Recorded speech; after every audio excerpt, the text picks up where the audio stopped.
3,5 abad penjajahan. Mungkin begitulah yang sering kita dengar dalam pelajaran sejarah. Namun, pada faktanya, kita tidaklah dijajah selama itu.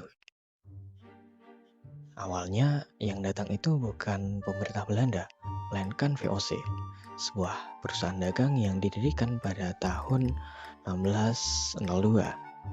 Dan VOC ini hanya menguasai sebagian wilayah kecil dari Indonesia, misal Batavia, terus Maluku, dan sebagian pesisir Jawa. Setelah VOC bubar pada tahun 1799, pemerintah Belanda mengambil alih dan membentuk Hindia Belanda. Dari sinilah penjajahan kolonial secara resmi dimulai, berlangsung hingga tahun 1942.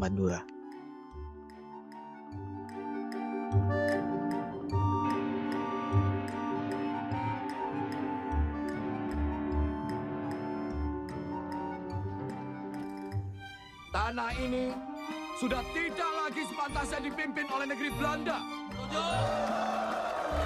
Bahwa tanah ini sudah tidak sepantasnya dijadikan seekor sapi perahan yang diberi makan lalu diambil susunya.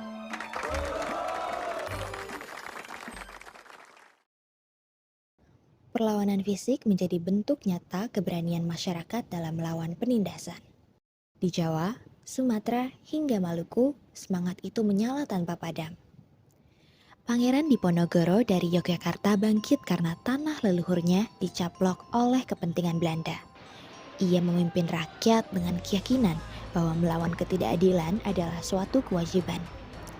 Perang ini berlangsung 5 tahun dan menjadi salah satu perang terbesar di Nusantara.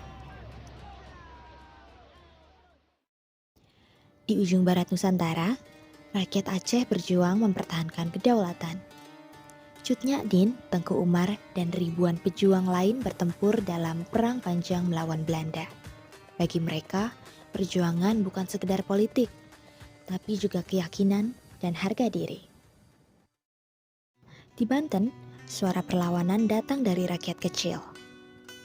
Hidup di bawah tekanan pajak dan penderitaan, para petani bangkit dipimpin oleh Haji Wasid dan para ulama. Mereka berjuang atas dasar keadilan dan iman, menentang ketamakan dari kolonial. Meskipun akhirnya gagal, perlawanan ini menunjukkan bahwa semangat melawan penjajahan lahir dari hati rakyat biasa. Dari timur, rakyat Maluku bangkit di bawah Thomas Matulesi atau Patimura. Ia memimpin rakyat menentang monopoli Belanda yang merampas hak atas tanah dan hasil bumi. Dengan semangat persaudaraan, mereka menyerbu benteng Belanda di Saparua. Meskipun akhirnya gugur, Patimura menjadi simbol keberanian rakyat timur Nusantara. Seiring waktu, bangsa Indonesia mulai menyadari bahwa perlawanan tidak selalu harus bersenjata. Dalam keterjajahan yang panjang, lahir perlawanan baru lewat pikiran, pena, dan pendidikan.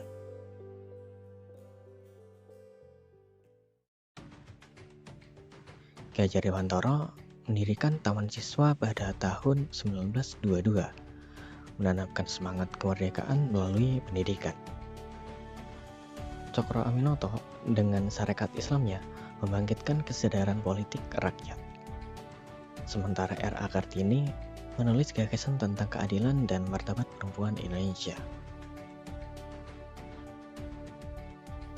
Lahirnya Budi Utomo pada tahun 1908 menandai awal pergerakan nasional modern. Sementara surat kabar Medan Priayi dan tulisan-tulisan pejuang muda menyebarkan gagasan kebangsaan.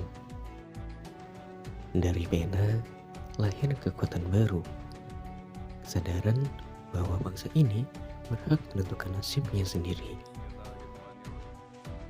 Demi Allah saya bersumpah akan memenuhi kewajiban Wakil Presiden Republik Indonesia dengan sebaik-baiknya dan seadil-adilnya. Perlawanan fisik menumbuhkan keberanian, Dan perlawanan pemikiran menumbuhkan kesadaran. Dari Patimura hingga Ki Hajar Dewantara, dari Diponegoro hingga Cokro Aminoto, semuanya berjuang dengan cara masing-masing demi satu cita-cita, yaitu kemerdekaan Indonesia. Proklamasi. Kami, bangsa Indonesia, dengan ini menyatakan kemerdekaan Indonesia. Hal-hal yang mengenai pemindahan kekuasaan dan lain-lain diselenggarakan dengan cara saksama dan dalam tempo yang sesingkat-singkatnya. Jakarta, 17 Agustus 1945.